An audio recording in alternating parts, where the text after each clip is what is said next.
first things first, how much jeopardy do you think there is when it comes to these elections in terms of the future of the Union? There's definitely a real challenge for the Union to show its relevance and its support today. And you've got a challenge for sure in Scotland, for sure in Northern Ireland. There's some rumblings in Wales. On the other hand, the things that keep the Union together, strong economic and indeed cultural ties, are still there, and in my view, ultimately will overwhelm the movements for independence. But I think in Northern Ireland particularly, there is a real problem unless you can resolve this tension over the border. And although a lot of the focus is on Scotland, I think the situation in Northern Ireland for the Union is more perilous. Why do you think there has been an increase, not just in Scotland, but in Northern Ireland and also in Wales to some extent, of sentiment, anti-union sentiment? Well, look, I think first and foremost, and very obviously, I mean, Brexit put independence back on the agenda in Scotland, and it's been the principal cause of the border tensions in Northern Ireland. Now, I'm not saying you can't resolve all of these things, but you can't ignore the fact that on what was probably the most important decision the country has taken since the Second World War, a significant majority, both in Scotland and Northern Ireland, wanted to stay within Europe. So that's obviously one reason. And then secondly, I think in Scotland particularly, the single biggest problem has been the absence of a really viable opposition in recent years. Now, I think today's Labour Party, with the new leader in Scotland, offers Labour the chance to rebuild and recover. I mean, it will maybe take some time, but I think the new leadership's actually exceptionally good. But that's been the problem in Scotland. So the SNP have been able to maintain power in Scotland in government whilst essentially behaving like an opposition. So in other words, blaming everything on London and Westminster and the UK government, whilst actually many of the failings in Scotland are down to their own government. Boris Johnson says the rise in nationalism is partly your fault, that devolution has been a disaster. He's reported to have said that it was your biggest mistake. Is that true?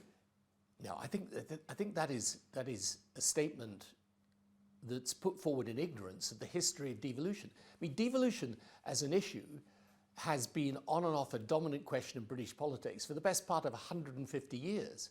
I mean, the failure of Irish Home Rule in the 1880s and later part of the 19th century led to the split and the creation of the Republic of Ireland. If Scottish independence was a huge issue in the 60s and 70s, if the Labour Party hadn't implemented its manifesto commitment to do devolution in 1997, the Union would already be in tatters. Now, where I think we were wrong was in believing that devolution would end the argument for independence. It hasn't ended it, but it's still a very substantial part of the bulwark against it. And my best bet is that in the end Scotland will vote ultimately and want ultimately to remain inside the UK because the economic ties are so strong, the cultural ties are so strong, and the Scottish Parliament is obviously a powerful body with taking all the decisions over things like crime, education, health, powers over taxation. So I think in the end, devolution is the key to meeting the desire for self-government in Scotland without secession. But I agree, it's proved to be a tougher fight than we anticipated. Although again, you've got to say in 2014 when we had the referendum and there was the majority for Scotland staying, that ended the issue until Brexit put it back on the agenda. But some would look at devolution and the way it's allowed nations to sort of assert their sense of themselves during the pandemic, for example, and argue that is feeding nationalist sentiment. It's allowing nations to imagine themselves as self-serving. Well, I think nations can always imagine themselves as that. But I think the other thing the pandemic's done is show the advantage, for example, on vaccine acquisition and production, of us all being part of the United Kingdom. So I don't think COVID really changes the dynamic. And I think for Scotland particularly, I mean, Northern Ireland's got a different set of problems. But for Scotland, the absolute key, in my view, is the revival of a strong opposition that's capable of holding the SNP to account for its record in government in Scotland. And, if the Labour Party is able to revive in the way I think under its new leadership it can, then in time, I think that will be hugely important. I mean, yes, we should keep all the constitutional arrangements under review. We should, as Gordon Brown suggested, it's very sensible to look at all these issues. But I think the key thing will be that you've got a strong opposition and, there's no real SNP answer to the economic integration between Scotland and England, which means that a separation would just be a colossal economic challenge for Scotland and of course for England. We talk about opposition there, and I think you said that you feel as though there's an exceptionally strong Labour leadership now. I don't know whether you're talking about UK-wide or in Scotland, because actually... Well, I think both have improved significantly, but I was really talking about Anas Sarwar in Scotland, who I think is really, he's... To my mind, he is someone with real exceptional political talent. Because do you think UK-wide the Labour Party is performing well enough right now? The polls would suggest not. Yeah, but I think, there's a long way to go, and we're not in normal politics whilst the COVID crisis goes on. But I think a more competitive Labour Party in the UK, yes, is also a big important part of it. I mean, if you're someone in Scotland who is strongly anti-Brexit, sees Boris Johnson as the architect of Brexit, sees him in any event as someone who is not very simpatico with Scotland. Obviously, the absence of a strong opposition in the UK is a problem. Likewise, when the opposition recovers its momentum, and I think it can do under Keir Starmer, then the situation changes, especially, as I say, now that I think you do have a new leadership in Scotland that's strong and positive and will, I think in the end, will find the right way to hold the SNP to account, which is what's really necessary. If there's a pro-independence majority in the Scottish Parliament following these elections, do you think it's tenable for Boris Johnson to continue resisting a second independence referendum? Well, I think that, it's not necessarily the case that people believe that an independence referendum is the thing that is the biggest priority for Scotland now. I mean, I would have thought it's the economic recovery, it's the future of the Scottish economy, it's making sure that, the Scottish people can repair some of the deficiencies in their health and education system. I mean, I'm not sure that even if the SNP win a majority in the Scottish Parliament, that it necessarily means that people want to go through the disruption of an independence campaign. I would frankly doubt that. But how long can Boris Johnson really resist a second referendum if there is a majority for independence, which many people would view as a democratic mandate for a second? Yeah, well, of course, it becomes more difficult over time if opinion looks as if it's fixed. But let's see if that's actually the case. And the truth of the matter is, right now, for the whole of the UK, the most important thing is to get the economy back on its feet, to try and overcome what I think will be real challenges going forward, by the way, challenges arising out of systems of working that I think will endure after COVID, and the big technology revolution, which is the single biggest challenge the UK, like other developed countries, faces.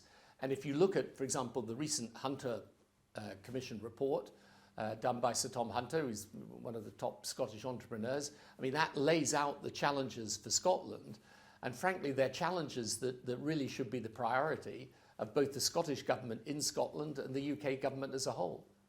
Given where we are now, what do you think the steps are that could be taken to cement the union? I mean, the government's looking at flying the union flag, for example, on government buildings. What do you make of that? No, I think the things that will strengthen the union in time is a much more competitive Scottish politics. But secondly, I do think one of the weaknesses of the way we approached devolution was not to build real cultural ties and emphasise the enormous things that Scotland, England, all the different countries in the United Kingdom have in common. How do you do that though without it looking like tokenism? Because flying the union flag on government buildings, for example, looks a bit like a gimmick, doesn't it? Yeah, no, it does. So I don't think that's the thing that's going to make the difference. It's emphasising how much we do have in common. Whether it's the huge cultural ties that Scotland and England have together. It's making sure that we, once again, as well as having our independent dialogues about our own issues, that we also have one UK-wide debate. But all of those things are easier to do if you've got parties that are active with real power, both in Westminster and in Holyrood. And that's not been the case over the last decade. And so that's why I think that, you could look at other things about how you create greater sporting links, greater links between art and culture. But, I think the one thing that is very clear is that if you want to keep the union strong in the future, you've got to show people, because it's not just about economics, it's also about emotion, it's about the heart as well as the head. You've got to show people why these ties of history and interests and culture are still there and still strong. Do you honestly think the United Kingdom with all 4 nations will still exist in 10, 20 years' time? I think so. I believe so. I think Northern Ireland's going to require a lot of work because it is a different set of issues there. But I think so because the United Kingdom is better when it's together. It's stronger when it's together. It does actually make economic sense, despite Brexit, for us still to be together. And, in the end, it's better for us to realise that there were reasons for our shared history.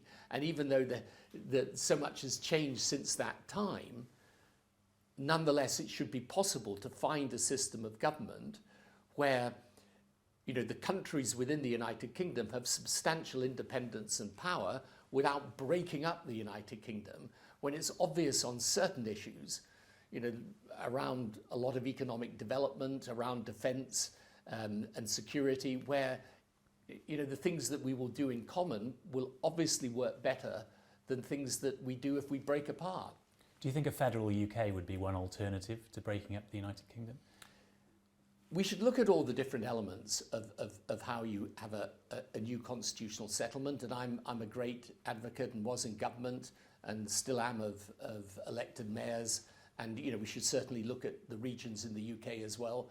I don't think you can determine that right now, but I think whatever constitutional arrangements you come up with, if we're talking about Scotland specifically, then I think it's as much as any new constitutional arrangement, it's providing a really strong politics north of the border that isn't just dominated by the SNP, and that's why the revival of the Labour Party is so essential, and it's about building those ties of culture. Okay, and just lastly on a couple of topical issues at the moment, can't have you without talking about... Yeah, I'm not getting into all the... Boris Johnson's latest woes. No. Just let me attempt a question, and you can. I don't even want to attempt it, honestly. No, this is what we agreed to, the interview on this. I honestly don't have anything to say. No, that's fine. Because I'm going to leave that to Kieran, to the Labour leadership. Fine. I just think when he's saying bodies piling high and the virus letting rip, I mean, what do you make of those comments? Yeah, as I say, let's leave that to the Labour Party. The people who are active in the Labour Party at the moment, in the leadership positions, they can comment on that. I don't want to comment on that. Okay, no problem. Tony Blair, thanks very much. Thanks.